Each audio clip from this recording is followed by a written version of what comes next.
Tonight, BBC 4's Talking Pictures documentary focuses on the incredible life of one of the most renowned actresses of modern cinema, Meryl Streep.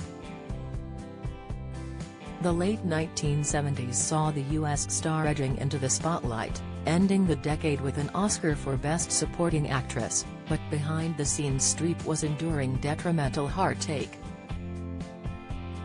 Today, Streep and Gummer have 4 children, all of whom have followed their parents into the art and entertainment industries. But for Streep, before tying the knot with her husband of 44 years, there was her former flame John Cazale, who she met through the theatre in 1976.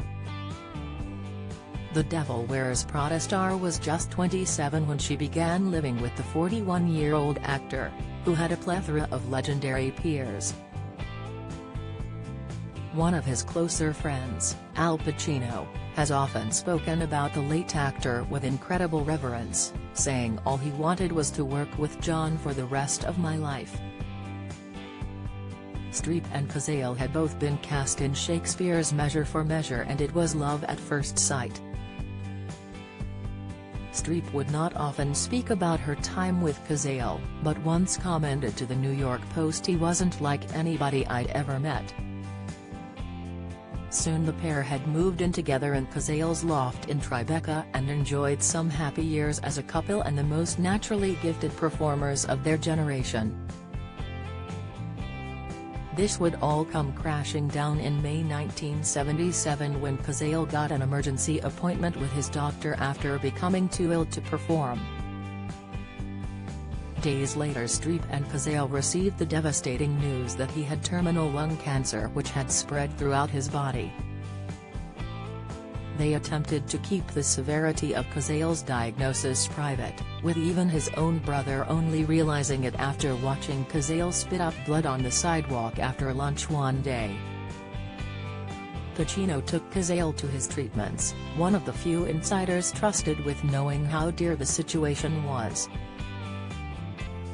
Cazale began insisting he was getting better and was determined to get back to work, having been given the chance of starring opposite Robert De Niro in The Deer Hunter. Streep would also take a role in the movie just to be near Cazale, and would later criticize the role as essentially a man's view of a woman, but that would not keep her away. After the film, the extent of Cazale's medical bills became apparent and Streep's dream of quitting work to be with him seemed impossible. Her next role in a TV mini-series Holocaust was taken just for the money, although it would be shot in Austria. Don't miss, once Streep was able to return to New York, the couple disappeared from the public eye for months, talking to very few people as Cazale's condition worsened. During this time Streep wrote to her old drama teacher Bobby Lewis saying, "I am worried all the time and pretending to be cheery all the time, which is more exhausting mentally, physically, emotionally than any work I've ever done." Cazale would go into hospital in March 1978 and passed shortly after, with Streep by his side through it all. The tragedy wouldn't stop there for Streep, as she had to pass on the news to Cazale's brother, and was then kicked out of the apartment she had shared with Cazale and had to quickly sort through all of their belongings. She called upon the help of her brother Harry, who enlisted his friend Don Gummer to assist. Gummer was in Pakistan at the time and allowed Streep to sublet his apartment in the States while he was gone. The pair started writing letters to each other and the rest is history.